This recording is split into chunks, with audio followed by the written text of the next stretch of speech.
Rejoice, rejoice, Emmanuel shall come to you, O Israel. Rejoice, rejoice, Emmanuel shall come to you. Well, there is no opening, Darren. It's a cold opening. That's my favorite kind. The Looking for Christmas podcast. There's no sponsor sheet to be read off. I'm the sponsor, so it's just pretty cut and dry. Well, couldn't we do that, though? Like, this is brought to you by the VanLiere Car Wash. No, you sold that. Yes, that's right. This is the VanLiere Incorporated. Yeah, that's right, by. right.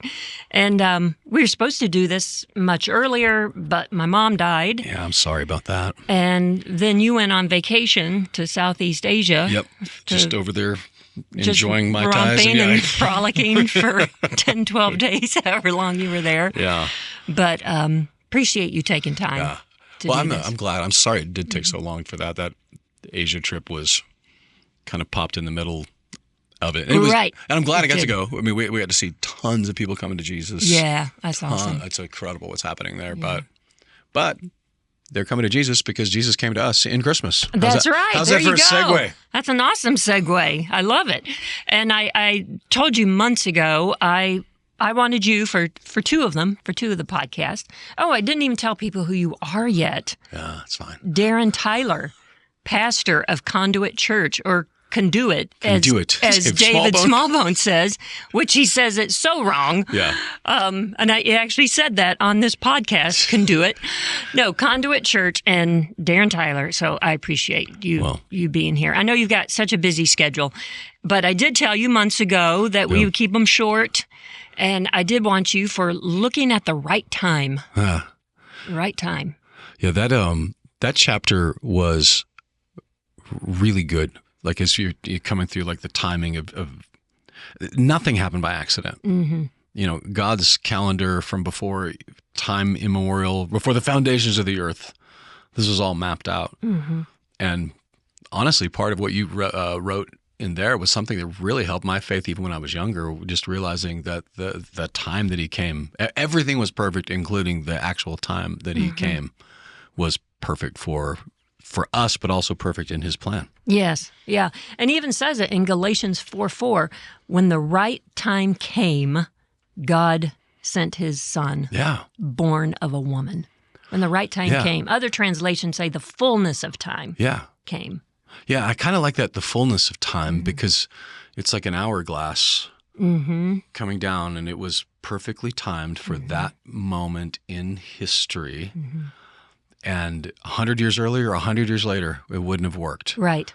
But that time, for what he was wanting to accomplish, it's honestly gives you chills if you really understand it. It does. And I'm curious as to why more pastors don't talk about it, particularly at Christmas. It's like everything was in place for the right time for Jesus to be born. Like you just said, if he'd been born 100 years earlier, it wasn't right. Yeah. Everything wasn't in place. Yeah.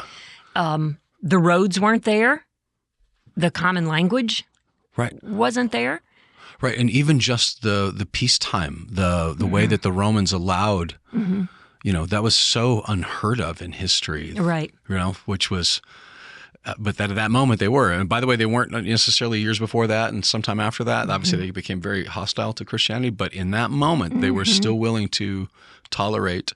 They would conquer with force, but then they would allow religions here or there, or whatever, to thrive, including Judaism. Yeah. Which, that's another proof. It's the perfect time. Yeah, which is so interesting because they would conquer other people, but then the Romans were like, "Yeah, it's okay. You can worship whatever it is that you worship. Just pay us tax, but you can keep worshiping." Right. Which the taxes, by the way, that's why they had those roads. I mean, they were shipping goods and merchandise.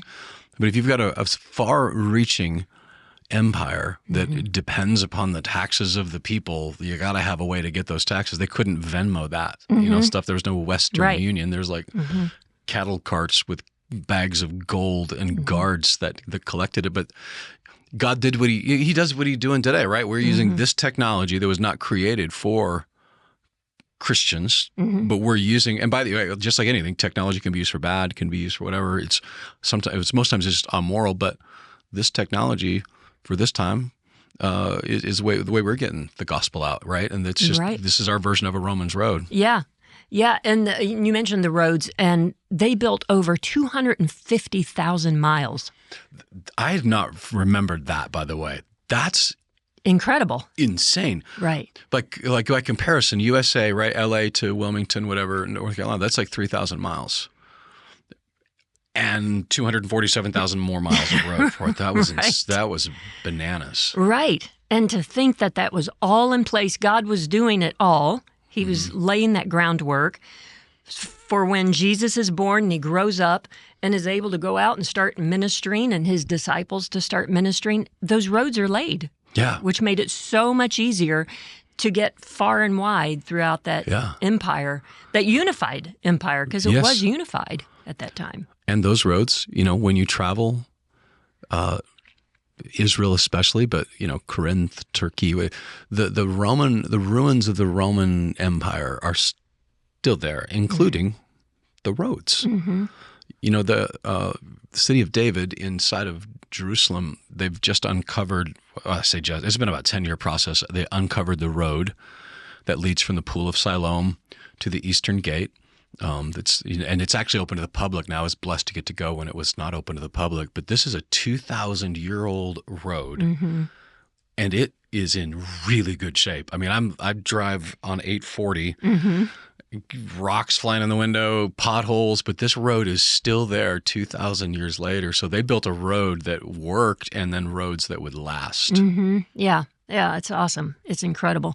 And to think that there was a common language and a common alphabet so that when it came time for missionaries like Paul to go out, they didn't have to use an interpreter. Yeah, which that's not a small distinction, right? Like that's a big problem being solved right in front of them, a common language at a time when languages, all the way from Babel, God separated the languages on purpose, because they would be too unified.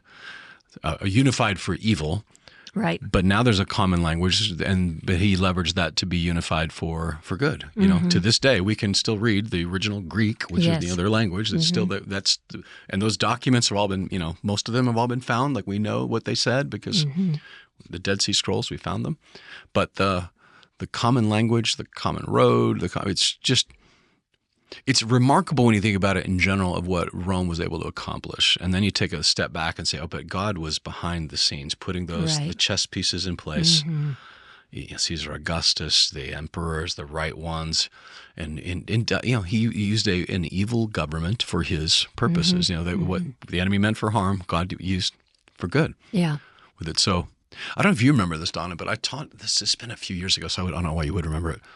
But on Christmas, I remember one moment I was kind of reading through. So the right time also included the fact that it was Mary in general, the fact that it was Bethlehem, the fact that it was Nazareth. Like that started in Genesis 3:15, which you talked about, right? That it's going to come from a woman. So he basically is taking the population and saying, okay, we're going to send Messiah, but it's going to come through a female. So now half the population. And then a few years later, Genesis 12, it's now going to be Abraham's seed, and not just Abraham's seed, but Isaac, and then Jacob, Genesis 17, Genesis 29. So the bloodline, that scarlet thread runs through. So he's literally funneling it to ultimately what's going to be one person. So it's funneled through that bloodline and funneled through something else you talked about, like it was going to be in Bethlehem, but also, Matthew 2 says he was going to be called a Nazarene. So here you've got Joseph and Mary living in Nazareth, which at the time would have been about 200 people, total population. I double-checked this today. I used the chat GPT, so if it's going to kill us, we might as well get our money's worth out of it before that. Just demographically speaking, how many females that would be 15? So also it's going to be a virgin, so that means it's going to be somebody young. Again, narrowing it down, it's a female, the house of David, the whole thing. And she's going to be young because she's still going to be a virgin. They were married very young in that culture. There would have been, statistically speaking, in Nazareth at that time, two girls in that age group that would have fit, demographically speaking, that. And one of them happened to be Mary. Wow. So you've got it. And then, of course, they get to Bethlehem, where they were. So now you're solving two different problems, right? You've got he's supposed to be from. He's going to be called a Nazarene, but he's going to be born in Bethlehem.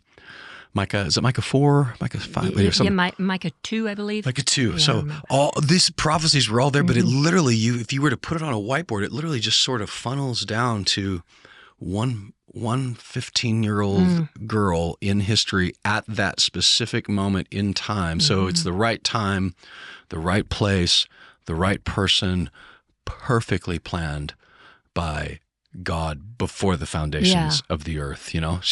And thank God she said yes. That's right. That's remarkable. There was no plan B. It was Mary. It had to be Mary. It was only going to be Mary. Right. And I think we even talked about this when we did the Mary podcast, for her to recognize herself in those prophecies, to realize I'm the virgin. That's me. That's right. I'm from Isaiah. That's me. I'm the one. Yeah, that's remarkable. Can you imagine? I had a 15-year-old daughter. I've had 3 that have been 15 at one point in their lives. And, and of course it's a different time, right? So our kids are growing up a little slower, but that's a big weight to You're right. I'm that. Right. And for her to say yes. Yeah. Yes to that. Yeah. Yeah. We talked about that.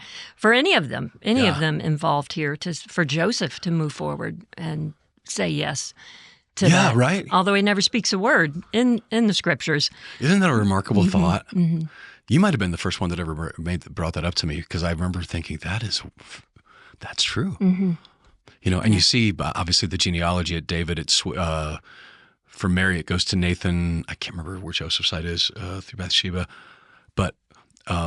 But by going through Nathan's side, it actually then avoids the curse, the curse on the house of David. So she's coming from the side that's not. So Joseph actually comes through the side that was cursed. Right.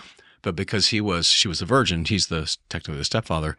She's still able to have the purity of the house of David and the blood of the pure blood, that scarlet thread, right, because it went through David's son Nathan instead of Solomon. That's the one that came through. So yeah, right. It's all just amazing to think about how God orchestrated all of it, and the fact that Jesus was born during that time of peace. That time of peace in the Roman Empire from 27 BC to 180 AD. Right. And he was born in that window, and his disciples were able to move forward with the gospel. Yes. And if you've ever studied the Roman Empire, I know those are statistics of men, especially, how much time you spend thinking about the Roman Empire. And have you seen those memes going around? There's this weird thing that men think about the Roman Empire. All men think about the Roman Empire way more than you would think. Really? I didn't know that. It's a weird statistic. I've seen videos on it and interviews. I don't understand it. But the Roman Empire, to be at peace, was the exception, not the rule. Most of the history of Rome was war. It was conquering. It was the Gauls, the fighting. It was just the barbarians. They were very much a warring people.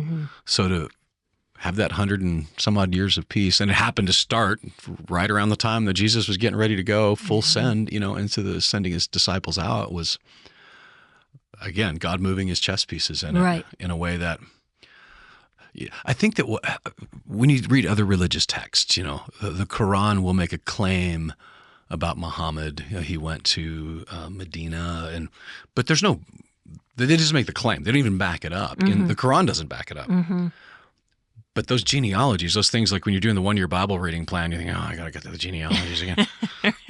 But so the Bible doesn't just make the claim, it offers the receipts for it as well. This is the receipts. This is, again, these 66 books, 40 different authors written over 1,000 years, and somehow it all ties together. But the Bible makes the claim and then backs up the claim with not just with facts in the Bible, and then of course facts in history that line up with them as well, perfectly with it. You have to contend, even the most ardent atheist now that's at least intellectually honest, and most of them, or at least at this point now, where they're admitting there was a guy named Jesus. Years ago, that was guys like Bill Maher. Oh, we don't even know if Jesus ever existed. That used to be sort of this common thing, but now there's enough outside sources that there was somebody named Jesus that came. His believers, first disciples followed him. Something happened. The world changed. That happened. And when you then back it up with, oh, and by the way, it was all prophesied and planned ahead of time. Right. I'm bolstering my faith again. I didn't know I needed it bolstered, but I'm feeling it right now. Yeah, right. Yeah, and it does bolster your faith to think that all these prophecies were fulfilled with 100% accuracy, which we'll talk about when you're on it again, because we'll talk about God's plan in all of this. But it's so interesting because I was asked to be part of an addiction and recovery podcast to talk about this. And I thought, and I even asked the publicist, I said, are you sure? Why do they want to talk about looking for Christmas? And she said, I don't know. But he said he wants you on. He wants you on the podcast.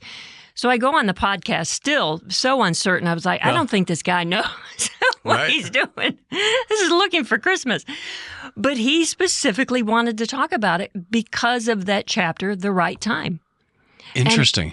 And how there is a right time in everybody's life. Wow. And he was even taking it from the perspective of how he speaks into an addict's life. They all do. All the counselors there speak into an addict's life. But there's a right time. Yeah. Yeah, that's interesting because, of course, we do a ton of work with addiction recovery, Place of Hope. But when you started saying that, I'm like, why in the world would they? Right. But that makes sense because that's with an addict, there is a right time. And sometimes, like, I've asked, Coop, one of the guys we work with, that how do you not get discouraged, because if someone, recidivism is whatever, and we actually have a pretty low recidivism right there, but he says, he's a big old smile on his face. He says, because this might be the right time. Yeah. It might be this time. Right. But there is a time that is there for them if they'll embrace it, that it's time now for them to be free. Right. And I do encourage, every interview I'm doing, I do encourage everyone that there is a right time in their life. Because oftentimes we don't feel that God is working. Hey, I feel that a little bit right now in my own life. It's like, I'm here, Lord, Yeah. What's happening, And that happens to everybody. Yeah. But there is a right time. The right time does come. Yeah, isn't that? And that's just the way God works. Like he's got his schedule, his time. I do sometimes wish he would text me and, but, like if I would have started Conduit as a church before that time in 2010, I can say with confidence it would have been a disaster. It wasn't the right time. I wasn't prepared enough. There were certain things that didn't that I would have had to force in place, and maybe God in His mercy. It's hard, I couldn't say with certainty, but I can say with certainty that April 2010 was the right time. And by the way, on paper, it did not look like the right time. The recession was happening in America. It was the worst possible time to start a church when you're trying to financially to stay alive when everybody else is just trying to stay alive. And I burned all my ships and I had, but it was the right time because just even for where I was maturity-wise, spiritual maturity, I still had tons of growing to do, but I had tons of growing that I would have needed to do in front of a whole lot of people. And by waiting until that right time, and over the 15 years, there are things I've wanted to hurry and do. Why don't we do this now? And then I've just, I don't know about you, but I've kind of learned to hold on loosely to that now. The older I get, right, just resting in it. It's just not time then. Yeah. It's just not time. Right. And God's working. God is working in everybody's life. Even when we don't see it, we may not feel it, but He is there always working behind the scenes. And the right time is coming for everybody. Yeah, it's almost like, having a meal at grandma's house. Like you can smell it in the kitchen. It's taken forever. But when it's done, it's worth it, right? That's right. But it's just because you're not eating doesn't mean grandma's not working. She's in the kitchen. She's getting it done. And when the right time comes, the biscuits are happening and the fried, all that stuff. Right. It's going to be great. And in God's economy, there's that song, even if I don't see it, He's working, is so, so accurate with us. He's just because we're not seeing it doesn't mean He ain't in the kitchen cooking up what's next. And when the timer goes off, he'll be there. And to think that there'd been 400 years of silence, 400 years. Yeah. No one hears from God. They don't see His glory. And then He broke through. Yeah. And I appreciated what you said in that chapter because He was working in that 400 years. He was setting the pieces in place. from the Roman Empire to the right people, for all we know, even like just getting, Mary's ancestors moving, getting them to the right place. Yeah. They're in Nazareth now. Getting them lined up, right. Yeah. And you don't build 250,000 miles of road overnight. No. That takes a while. It takes a few years. Yeah. So you're right. He was working. That was really helpful for me because I've heard that 400 years of silence and I kind of don't know what to do with it, because God's not silent. But he wasn't speaking revelatory through his word. Right. But when you said it that way, I was like, that's really helped close the loop for me. He was 100% working. He was not telling about it, but he was he's setting it up. Right. It was all a big setup for us. Well, I want to finish this like I finished the other ones. Nan started this on the first one. She read something from the book, and I thought, wow, why didn't I think of that?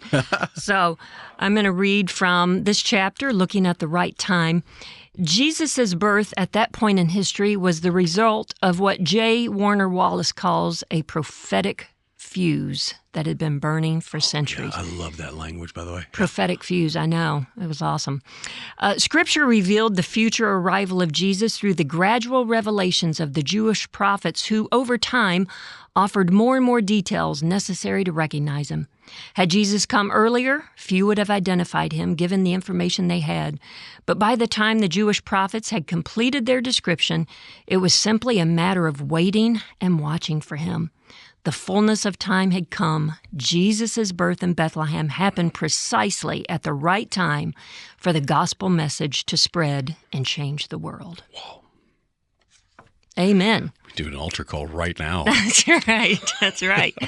That prophetic fuse was burning. Yeah. And you can think, I think about that still, like a fuse is burning in so many people's lives. They're so close. They're so close to knowing Jesus. That fuse is burning. Yeah. And that's a comfort, right? Because for those of us that have, family or friends that are on the scenic route to the kingdom, like knowing that even though I can't see it on the surface, God, and I'm honestly, even with my kids right now, I'm seeing, it's happening now. It's happening. But that fuse, when I was growing up, one of the scariest things you could have is you light the firecracker and the fuse just goes really fast and blows up in your hand, right? Right, so you don't right. want the fast fuse. Right. But sometimes I could be a little faster, Right. fuse. Yeah. But in the fullness of time, in God's sovereignty, when they step back into where God has called them to be, whatever those experiences they've had on that scenic route, just like those 400 years of silence, it seemed that God was working and putting stuff in place that then prepared for the future. And that's just the character of God, that He doesn't waste any of our pain or any of that. And so those things that, I can speak from my own experience. The things that I did that I regret, or that honestly, I spent all that time in the music business. Like is this really, what will I ever do with this, And I look back, it was all preparation for this. Like I wasn't a pastor yet because I had stuff to learn. And it just turned out that being an artist manager happened to be really, really good practice for being a pastor. And so it was a preparation time, kind of like Moses in the wilderness, right? For 40 years. God wasn't silent there. He was working and preparing Moses for. That's right. For the That's an encouragement for everybody. Yeah. God is working. He is preparing you.